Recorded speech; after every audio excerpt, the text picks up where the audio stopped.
Students are in an uproar over sudden changes to student parking directly behind the In-N-Out restaurant on Maryland Parkway. And there is more controversy for the constable's office because of a dead body that was overlooked during his visit. Also, find out more about the steady climbing of gas prices across the nation. All this and more here on Studio G.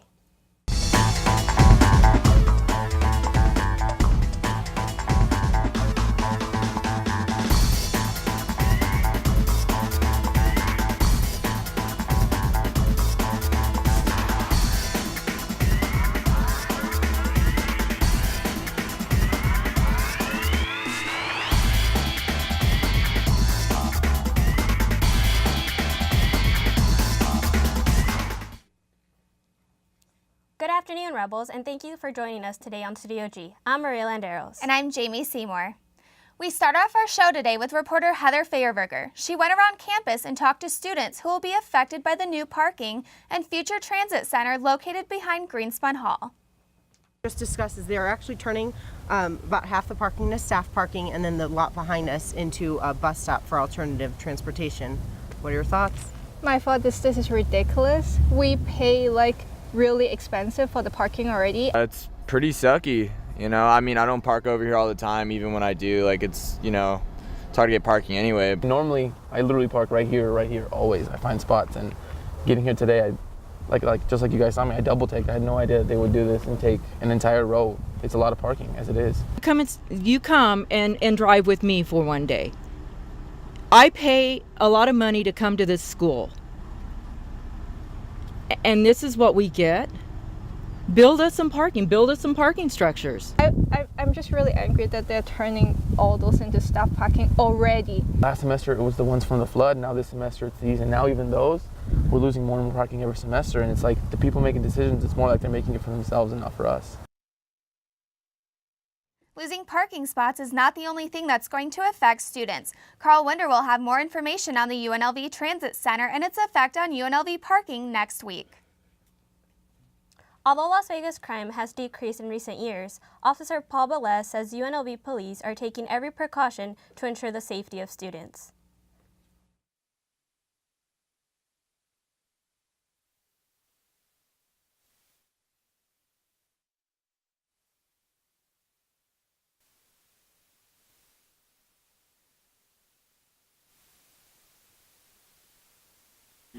We're a traditional police department, full police powers, so we're constantly in the area on campus and constantly on patrol.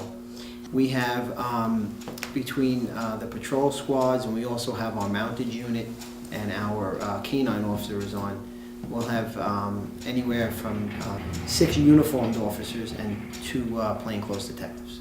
Velez says that they offer students police escorts and have at least 75 emergency call boxes around campus to ensure the safety of students. And if the box is used, they can report to the location of where the call was made in less than 1 minute. Anytime a call is made to us, even with the vaguest of information, we can be in there in less than a minute. Velez says that they continue to be proactive by reaching out to students about personal and public safety. The Rebel Roundtable is the first Wednesday of every month from 11 to 1. And we advertise it. It's in the Rebel Yell, it's on the website. And it's every month we have a different topic on crime prevention, personal safety, active shooter, stuff like that. We can also tailor if we get a request for a certain topic, we can also do that. We encourage the students to attend as much as possible. If you have any more questions about safety precautions at UNLV, feel free to visit the UNLV Police Department.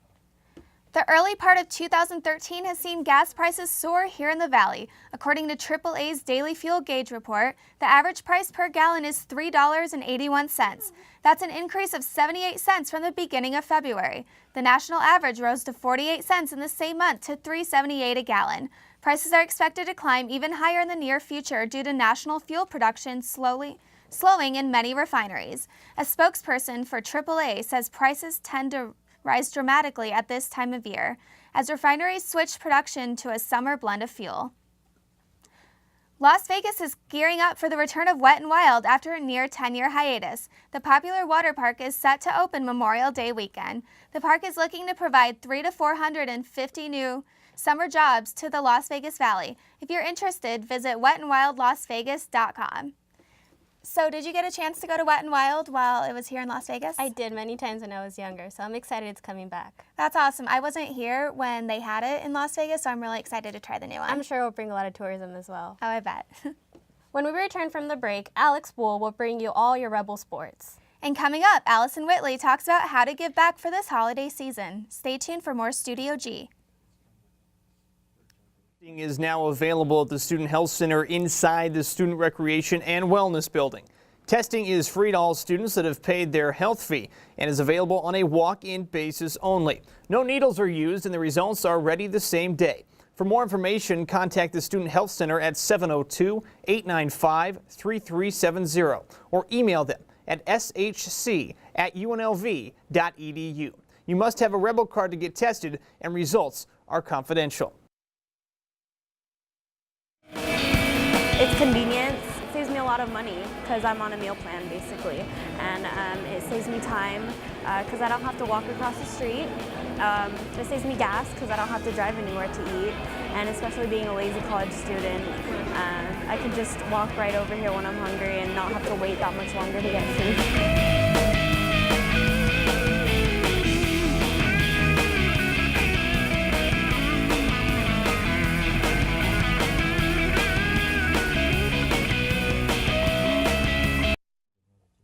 It looks like there is more controversy for the constable's office, this time after a constable deputy misses a dead body in an apartment while serving an eviction notice.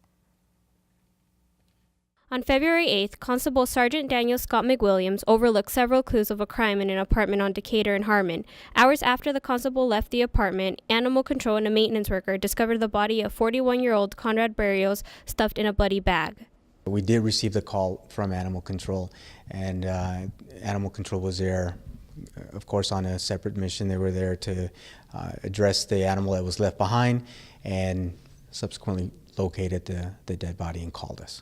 And the fact that this constable did not discover the dead body in the apartment has many wondering how something like this could have happened. This is something that I just can't imagine Metro would overlook in that case. There's clearly a lack of training and or oversight that this would happen. We're not talking about missing something little. This is a dead body that was missed. There's a problem with the way the office is functioning now and the communication that exists, and this is just, I think, a further example of that.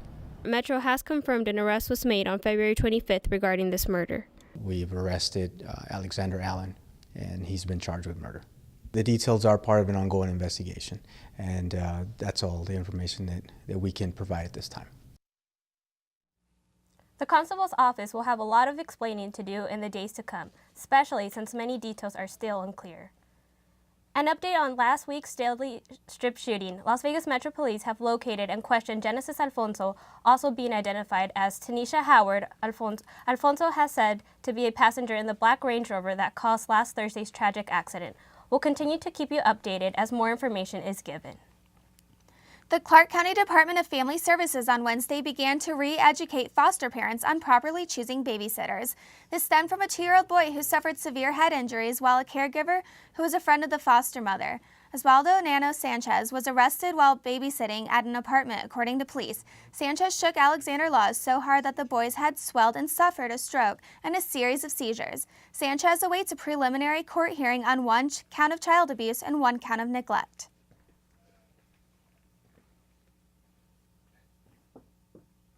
Now we will send it over to Stephen with the weather. Discrimination complaint.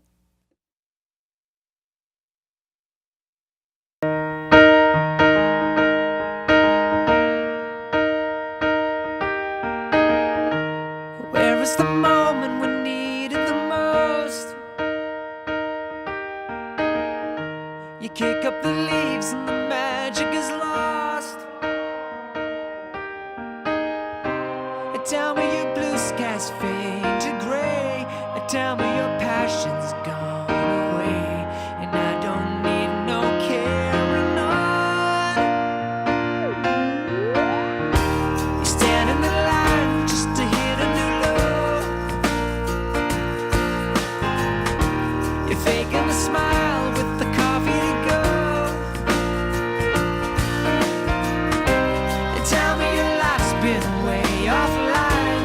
You fallen to pieces every time, and I don't need no carrying on, 'cause you had a bad day. Well, besides the weather, something heating up right now is the UNLV bowling team. There are many gems on the UNLV campus. Most of them do not receive funding, but still find success. Reporter Carl Winder has more on the UNLV bowling team.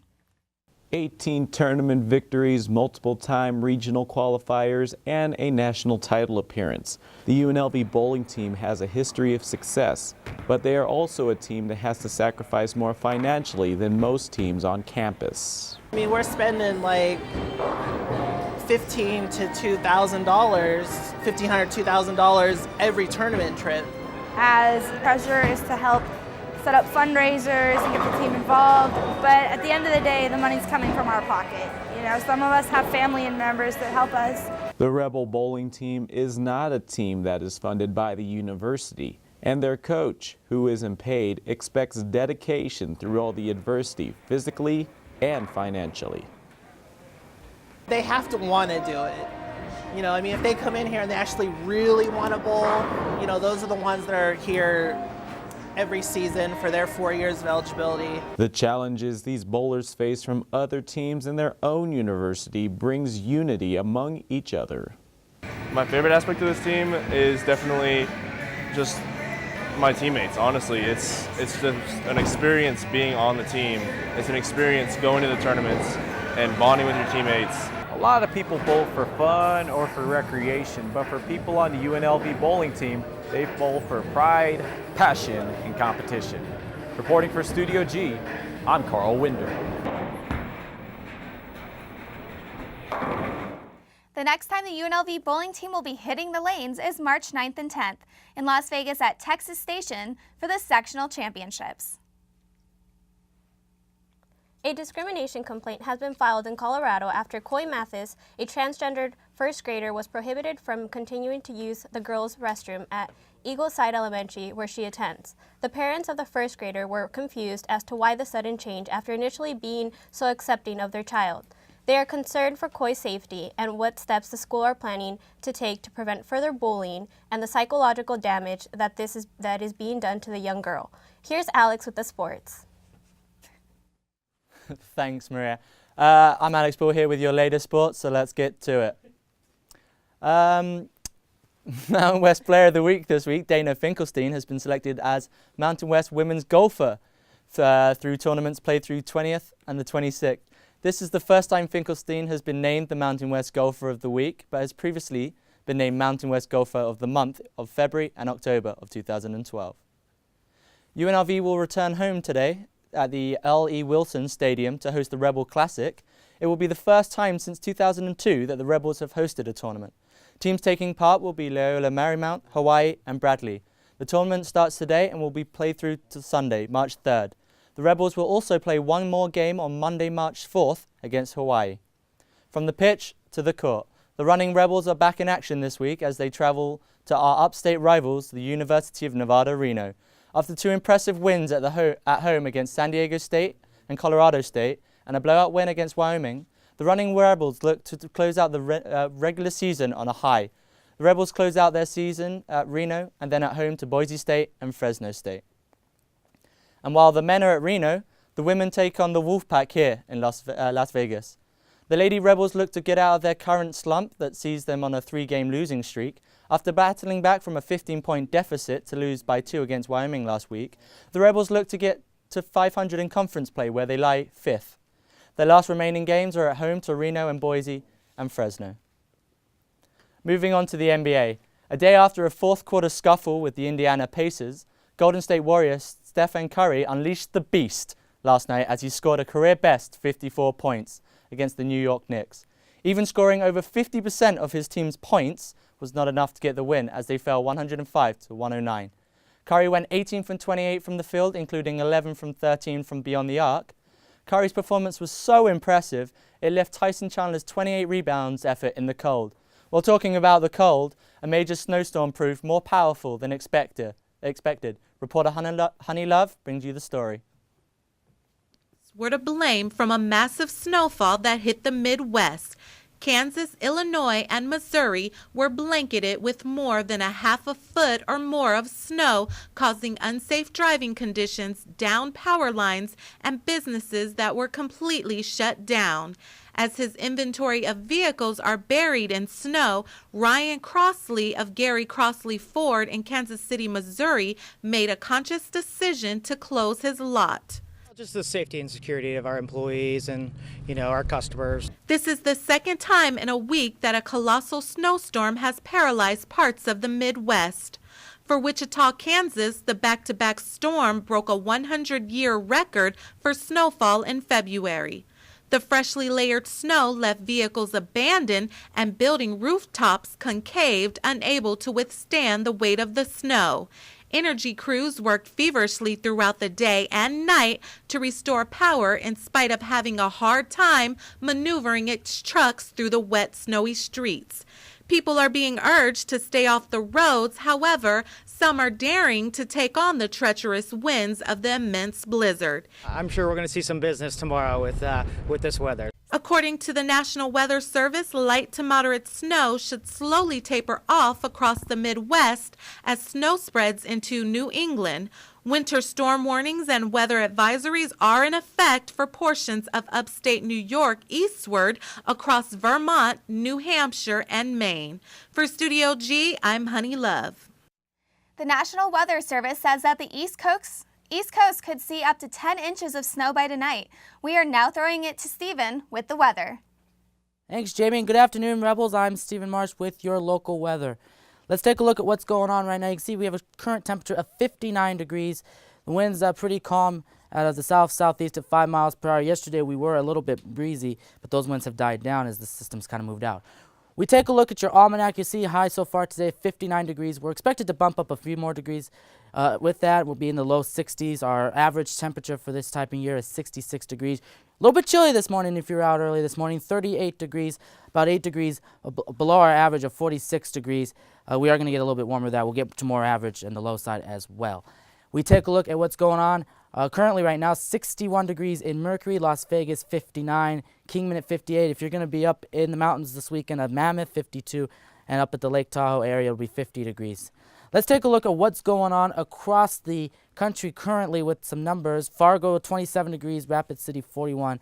And some of us, if you're going to New York, 47 degrees, Augusta 36 degrees, a little bit raining, and LA, nice 75 degrees with some sun.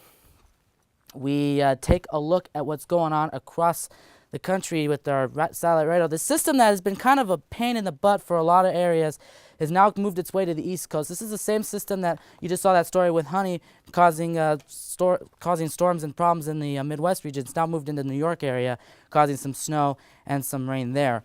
We take a look over here. We've got a system coming in on the West Coast up towards Oregon and Washington, where you see some rain and some snow up there. We have some clouds. We have an area of high pressure here, which is causing our weather to be nice and actually going to get warmer when it comes to that. All right, let's take a look quickly at what you're going to be for tomorrow. 69 degrees in Las Vegas, Tonopah 58 degrees. And your 7-day forecast, 69 degrees today, then we're going to be in the 70s this weekend, and then 70s for most of next week. And that's a look at your weather forecast. Stay tuned. We'll have more right after the break. Stay with us.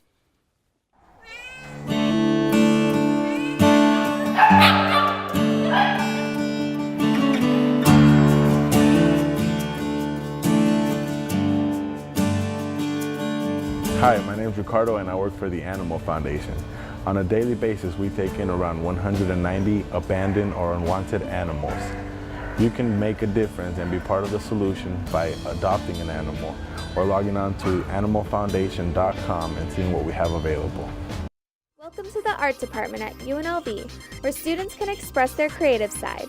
You can also check out the current exhibits at the Grant Hall Gallery, Jesse Metcalf Gallery, and Donna Beam Gallery of Fine Art, featuring recent artwork displays by students, staff, and local artists. Whether your forte is taking photos, painting a picture, or carving a sculpture, make sure to check out the UNLV Art Department located in the Alta Ham Fine Arts Building.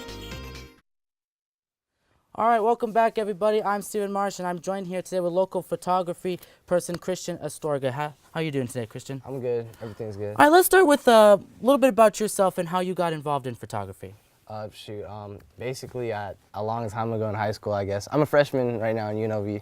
In high school, my freshman year, I just made a lot of YouTube videos, like trying to make people laugh and stuff. And eventually it grew into like a passion of mine, making videos and stuff, not just shooting YouTube stuff, but like actual like video and photography stuff. When did you know that you wanted to go into this sort of field? I really realized that I wanted to go into this field when I just started learning that I could make money off of it, basically. And then at the same time, I loved what I did. So it's like, why not do what I love and make money at the same time? So eventually the idea just progressed with time and stuff. So yeah. And now, we were talking a little bit earlier, you said you worked with some pretty known artists. Now, who was you? Yeah. Can you tell me about some of those people? A lot of people that notably that I've been able to work with is like, I've actually got to meet like people like Kendrick Lamar, Mac Miller in the hip hop world. I do a lot of hip hop stuff. So, working with them and getting access to film people like Snoop Dogg and like the list goes on basically. And it's just like, it's a real blessing for me to be able to do stuff like that. And outside of the hip hop world, I know I've done some stuff with Manny Pacquiao actually, we did a whole like mini documentary segment on him. And it's crazy to see how far you can come from like filming YouTube videos in high school to now where I'm actually getting access to film these like celebrities and big people who actually do a lot of big things. So like I said, it really is like a blessing.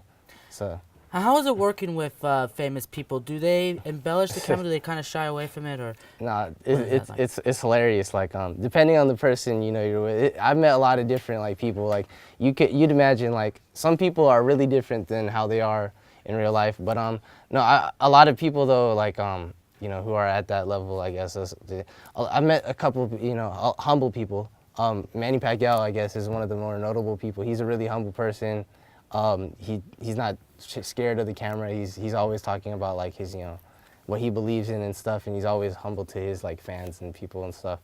And in the hip hop world, I guess meeting people like Kendrick Lamar and stuff, you really get to see their personal side.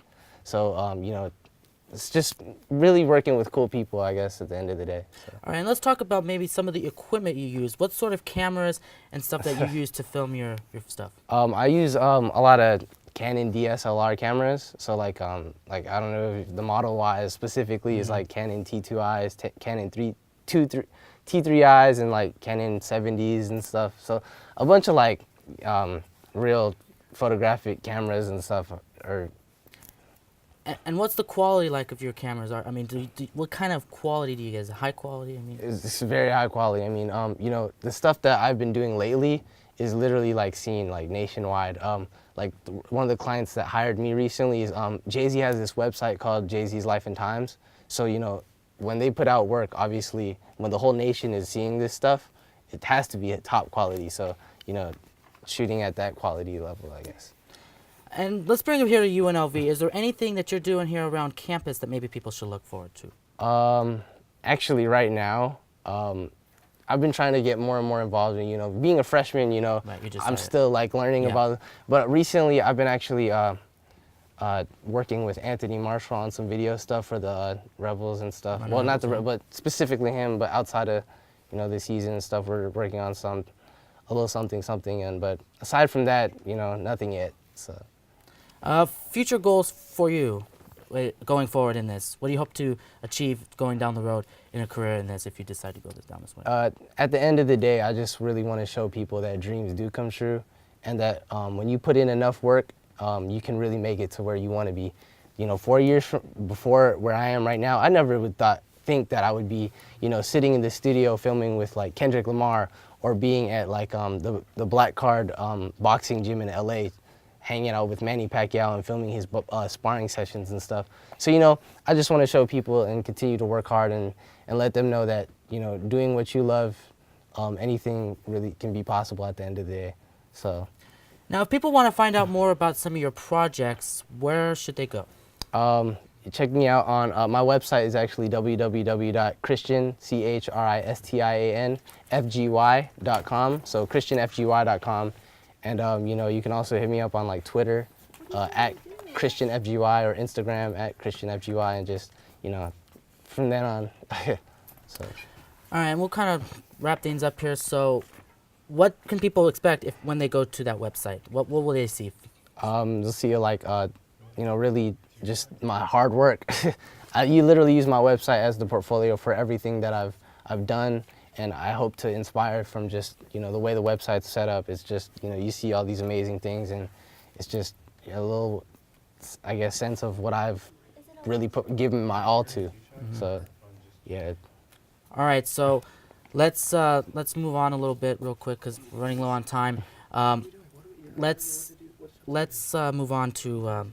Let's talk a little bit about Anthony Marshall. You said you worked with him a little bit. We're talking about, you know, putting together videos, some stuff. Yeah. Is it basketball related or is it something else? It's basketball related in regards to, like, you know, more of his. So something to look forward to there. Yeah, right? yeah. All right, well, thank you, Christian. We're out of time. Thanks you so much for coming Appreciate in. it. And now let's go back to Maria and Jamie at the news desk to wrap things up.